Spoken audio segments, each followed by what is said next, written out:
Qyteti i Madridit u shndërrua në qendrën e besimit katolik këtë diel, teksa mbi 1.2 milion njerëz mbushën rrugët dhe sheshet kryesore për të parë nga afër Papën Leo gjatë vizitës së tij historike në Spanjë.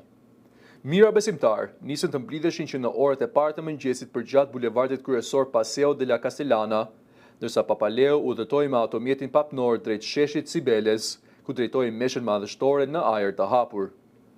Turma valviste flamuj dhe prohoriste rroft Papa, ndërsa shumë besimtar hodhën petale lulesh në momentin e mbërritjes së tij në shesh.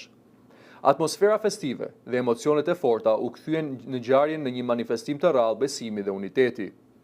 Sipas Vatikanit dhe organizatorëve lokal, rreth 1.2 milion persona morën pjesë në mesh dhe në aktivitetet përreth saj, duke e bërë atë ngjarjen më të madhe të vizitës së Papës në Spanjë.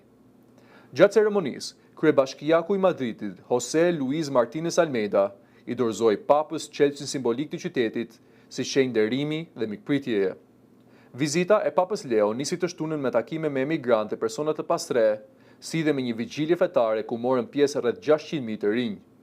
Programi i tij në Spanjë do të vazhdojë deri më 12 qershor dhe përfshin ndalesën në Barcelonë dhe Ishut Kanarie.